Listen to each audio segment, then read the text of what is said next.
आमच्या दबावापोटी भाजपानं मराठी महापौर दिला. मुंबईतील मराठी माणूस हिंदूच हे भाजपाला कळलंय. खासदार संजय राऊतांचं वक्तव्य. काल संघाच्या कार्यक्रमात सलमान खान आला होता. संघ शाखेत मुस्लिमांना प्रवेश आहे का, भागवतांनी सांगावं, खासदार संजय राऊतांचा सवाल. सांगली जिल्हा परिषद आणि 10 पंचायत समितीसाठी 69.76% मतदान. जिल्हा परिषदेच्या 61 गटासाठी तर 10 पंचायत समितीच्या 122 जणांसाठी मतदान. उद्या सकाळी 10 वाजता मतमोजणीला सुरुवात होणार. कोल्हापुरातील ठाकरे सेनेच्या पदाधिकाऱ्यावर गुन्हा दाखल. ईव्हीएम तोडफोड प्रकरणी गुन्हा दाखल. मतदान बॅलेट पेपरवर घ्यावं या मागणीसाठी ईव्हीएम तोडफोड. शरद पवार बारामती दौऱ्यावर. पवारांच्या भेटीसाठी नागरिकांची गोविंद बागेत गर्दी आहे.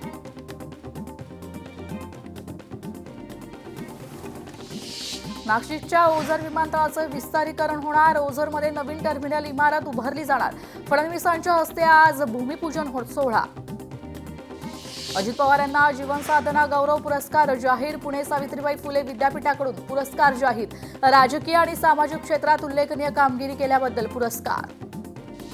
मुख्यमंत्री फडणवीस अहिल्यानगरच्या दौऱ्यावर. सुपा एमआयडीसीमधील कंपनीचं उद्घाटन करणार. चांदवडच्या मालसाने इथं जैन समाजाचा कुंभ. जवळपास 1,25,000 स्क्वेअर फुटाचं मंडप. मुख्यमंत्री देवेंद्र फडणवीस नमोकार तीर्थ महोत्सवाच्या कार्यक्रमाला राहणार उपस्थित. कल्याण डोंबिवली तर राहुल कोट भाजप आमदारांसोबत मंचावर. राहुल कोट ठाकरेंच्या शिवसेनेचे नगरसेवक निवडणुकीनंतर अनेक दिवसांपासून होते बेपत्ता. झेडपीच्या मतदानानंतर सुनेत्रा पवारांनी मानले मतदारांचे आभार. लोकशाहीच्या उत्सवात उत्स्फूर्त आणि सक्रिय सहभाग नोंदवला म्हणून आभार मानलेत. कल्याण डोंबिवली पालिकेच्या महापौर हर्षाली चौधरी आणि आमदार निरंजन डावकर यांनी शाळेला भेट दिली आहे. यावेळी महापौर हर्षाली चौधरी यांनी आपल्या शालेय जीवनातील आठवणींना उजाळा दिला आहे. सोलापूरच्या मोहोळमध्ये चक्क हॉटेलमध्ये ईव्हीएम मशीन आढळल्यानं खळबळ. काही लोक ईव्हीएम मशीन घरी घेऊन जात असल्याचा राष्ट्रवादीच्या उमेश पाटलांचा आरोप आहे. तर संबंधित मशीन या राखीव असल्याचा तहसीलदार सचिन मुळीक यांचा दावा आहे. आंतरराष्ट्रीय व्यवहार कोणाच्या दबावाखाली येऊ करू नये. भारताच्या मर्जीनुसार व्यापार करार व्हावे. सरसंघचालक मोहन भागवत यांचा सरकारला सल्ला आहे. पुण्यात 827 उमेदवारांचे भवितव्य ईव्हीएममध्ये बंद आहेत. तर जिल्ह्यात सरासरी 68.89% मतदान. 12 जिल्हा परिषदा आणि 125 पंचायत समितींच्या निवडणुकांसाठी मतदान प्रक्रिया संपन्न. प्रशासनाकडून मतमोजणीची जय्यत तयारी सुरू आहे. उद्या लागणार निकाल. छत्रपती संभाजीनगर जिल्हा परिषद आणि पंचायत समिती निवडणुकीत 72.69% मतदान. 13,62,866 जणांनी बजावला मतदानाचा हक्क. वर्ध्याच्या हिंगणघाट कृषी बाजार समितीत अजितदादांना श्रद्धांजली वाहण्यासाठी सर्वपक्षीय सभेचं आयोजन. आमदार समीर कुणावार यांच्यासह सर्वपक्षीय नेते, पदाधिकारी आणि कार्यकर्ते उपस्थित. साताऱ्याच्या सुटलीमध्ये निकालापूर्वीच गुलालाची उधळण. भाजप उमेदवाराच्या समर्थकांना विजयाचा विश्वास.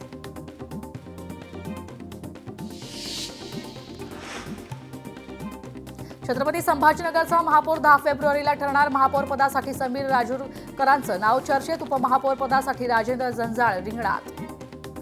सुप्रिया सुळे यांनी केला अजितदादांसोबतचा फोटो पोस्ट. फोटो व्हॉट्सअपवर ठेवून जुन्या आठवणींना दिला उजाळा. भाजपने कोणाकडेही पाठिंबा मागितला नाही. एमआयएमसह कोणत्याही पक्षाकडे भाजपने पाठिंब्याची मागणी केली नाही. खासदार अनिल बोंडेंचं स्पष्टीकरण. पंढरपुरातील आमदार खासदारांचं आंदोलन थांबलं. धैर्यशील पाटील, उत्तम जानकरांचं आंदोलन थांबलंय. कार्यकर्ता आणि त्यांच्या आईला मारहाण केल्याचं प्रकरण. पोलिसांकडून मारहाण केल्याची माहिती आहे. आमदार नरेंद्र दराडेंनी ठाण्यात घेतली उपमुख्यमंत्री एकनाथ शिंदेंची भेट. नाशकातील एका कार्यकर्त्याचा पुढील आठवड्यात शिवसेनेत प्रवेश होण्याची माहिती आहे. उपमहापौर पदाच्या नावाबाबत माझा विरोध होता, पण पक्षाचा आदेश आमच्यासाठी महत्त्वाचा. मी पक्षाच्या आदेशानुसार काम केलं. छत्रपती संभाजीनगर उपमहापौर पदाबाबत शिरसाटांचं वक्तव्य आहे. नवी मुंबईत कचऱ्यापासून होणार वीज निर्मिती. होणाऱ्या प्रदूषणावर बसणार आळा. तर आमदार मंदा म्हात्रेंच्या पाठपुराव्याला यश. शिरूरमध्ये माजी आमदार उमेदवारांमध्ये बाचाबाची. पोपटराव गावडे, दामू घोडेंमध्ये शाब्दिक बाचाबाची. एकमेकांना अरेरावीची भाषा वापरल्याची माहिती आहे. तेलंगणात महात्मा फुलेंची मूर्ती तोडण्याचा प्रयत्न. भाजपचं राजकारण अत्यंत विखारी. भाजप महात्मा फुलेंच्या पुतळ्याला विरोध करते. मनुवादी भाजपचा जाहीर निषेध. सचिन सावंतांचा भाजपवर संताप. मुंबईत राष्ट्रीय स्वयंसेवक संघाच्या शताब्दी वर्षानिमित्त 2 दिवसीय व्याख्यानमाला. कार्यक्रमाला अनेक कालाकारांची आणि मान्यवरांची उपस्थिती. राष्ट्रीय स्वयंसेवक संघाच्या शताब्दी वर्षानिमित्त मुंबईत कार्यक्रमाला अभिनेता सलमान खानने लावली हजेरी. अनेक दिग्गज नेत्यांनी कार्यक्रमाला उपस्थिती लावली आहे. संघ कोणाचाही विरोध करत नाही, संघाला प्रसिद्धी नकोय, सरसंघचालक मोहन भागवत यांचं वक्तव्य. वर्ध्याच्या देवळी पुलगावमध्ये 10 बचत गटांना पीठगिरणीचं वाटप. आमदार राजेश बकाणे यांच्या पुढाकार. तर पीठगिरणीमुळे महिलांना रोजगार व आर्थिक बळ मिळणार.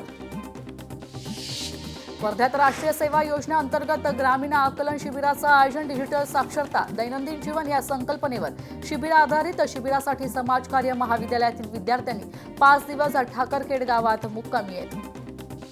मुंबईचे माजी पोलीस आयुक्त परमवीर सिंहाची उचलबांगडी. लीलावतीच्या कार्यकारी संचालक पदावरून उचलबांगडी करण्यात आली. कथित 1200 कोटींच्या घोटाळ्याबाबत तक्रारीनंतर कारवाई आहे.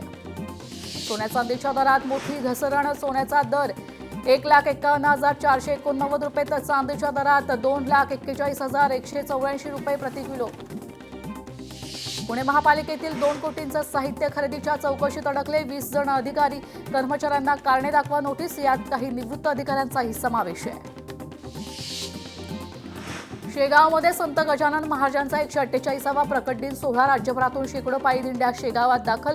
गजानन महाराजांच्या दर्शनासाठी भाविकांची अलोट गर्दी आहे.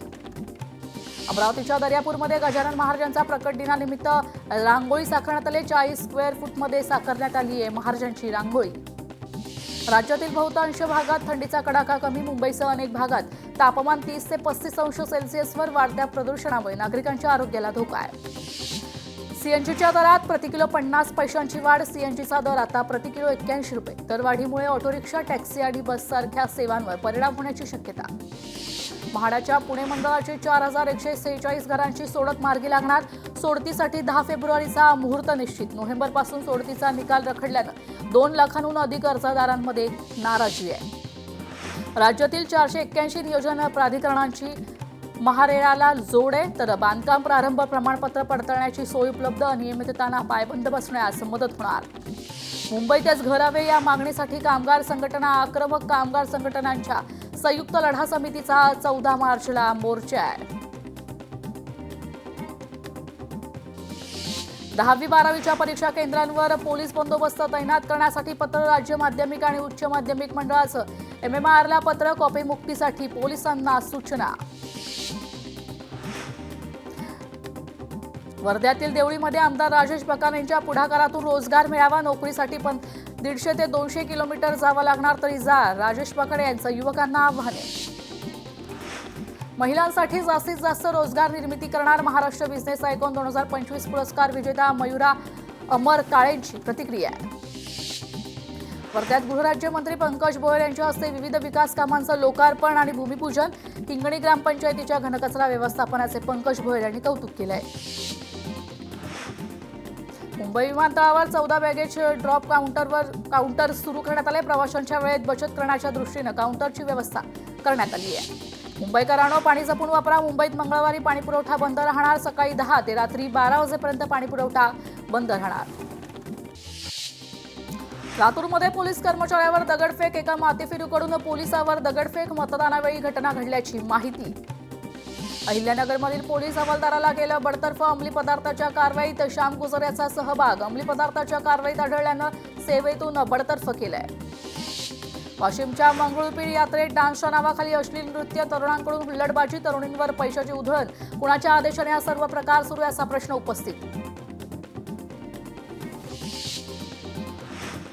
लोकलच्या महिला डब्यात शिरला बुरखाधारी पुरुष. संशय येताच चालत्या ट्रेनमधून उडी मारून फरार. CSMTच्या दिशेनं जाणाऱ्या लोकलमधील प्रकार.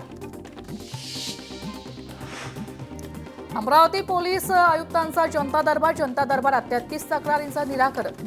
दर शनिवारी दरबारचे आयोजन होणार असून याला उत्स्फूर्त प्रतिसाद देखील मिळतोय. वर्ध्याच्या देवळीत पंडित दीनदयाल उपाध्याय भव्य रोजगार मेळाव्याचं आयोजन. अनेक मान्यवरांच्या उपस्थितीत मेळाव्याचा शुभारंभ. रोजगार मेळाव्याला अनेक बेरोजगारांची उपस्थिती.